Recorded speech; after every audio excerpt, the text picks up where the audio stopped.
C'est l'événement littéraire de la rentrée, la 32e édition du Livre sur la place. Ce sera les 17, 18 et 19 septembre prochains à Nancy, bien sûr. Laurent Parisot, bonjour. Bonjour. Et pour cette chronique du vendredi, gros plan sur un auteur qui sera présent sur le salon.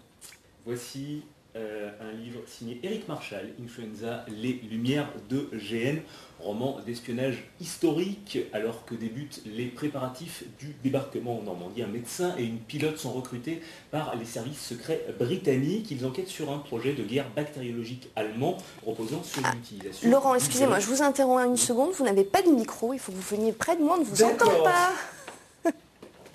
Voilà, et donc je reprends.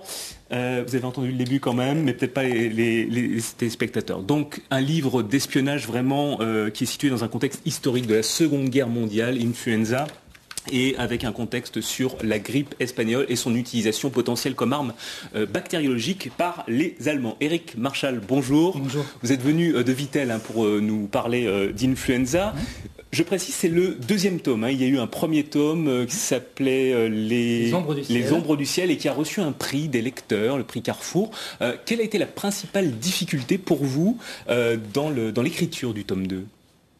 Il y en a eu plusieurs, il y a eu plusieurs écueils, mais c'est vrai qu'une des principales, c'est qu'il n'y a pas de tome 3. Ça veut dire qu'à la fin du tome 2, on doit tout savoir sur l'énigme et sur l'intrigue que j'avais développée dans le tome 1. Et une autre difficulté quand même aussi, c'est qu'il y a plus de lieux, puisque pour ceux qui l'ont lu, le tome 1 se déroulait principalement à Shanghai, alors que dans celui-ci, il y a 4 ou 5 lieux principaux et importants. Et donc pour moi, ça m'a demandé un petit peu plus de documentation et de recherche.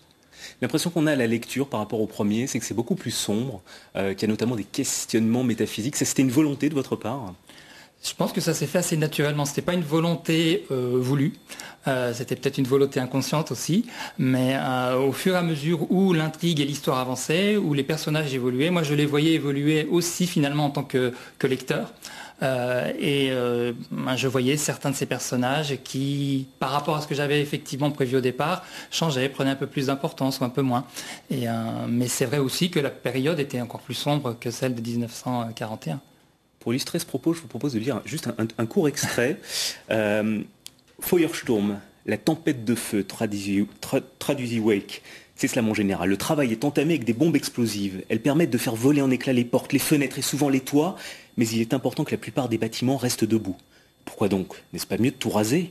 Pas dans ce cas. Quand les bombes incendiaires prennent le relais, elles provoquent des milliers de petits incendies qui sont favorisés par ces structures ouvertes à l'air. Les foyers vont confluer en une gigantesque conflagration. C'est alors que se produit le phénomène de Feuersturm. L'air sera tellement chaud qu'il va s'élever en colonne dans le ciel. Il y aura un appel d'air en dessous pour nourrir cette gigantesque boule de feu. C'est assez terrible ce qu'on trouve dans Influenza. Tout est authentique. Il y a beaucoup de choses authentiques, exactement.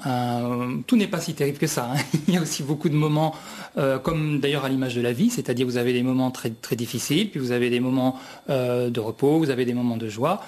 Donc j'ai essayé d'être complètement à l'image de la vie, dans un environnement où tout est un peu accéléré, puisque c'était la guerre, et toutes les passions, positives et négatives, sont beaucoup plus vivaces, on va dire.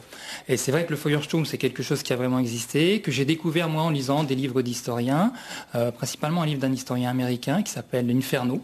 Et dans Inferno, on découvre des témoignages de ce qui s'est passé et aussi on découvre les témoignages des pilotes de cette flottille d'avions, parce qu'il y avait à peu près 800 avions anglais et américains qui ont bombardé pratiquement sans discontinuer la ville de Hambourg. Et ce qui a provoqué ce phénomène, mais qui était voulu.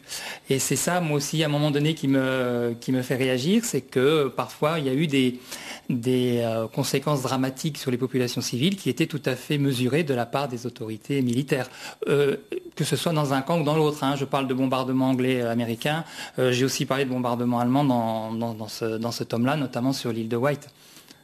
Merci beaucoup Éric Marchal. Je précise juste que vous nous le disiez tout à l'heure en coulisses, vous écrivez un autre roman qui sera en Lorraine au XVIIe siècle, celui-ci. Oui, tout à fait. Et en attendant votre actualité, c'est donc le livre sur la place et nous aussi on y sera, Hélène. Absolument, merci beaucoup messieurs. Avant de nous quitter,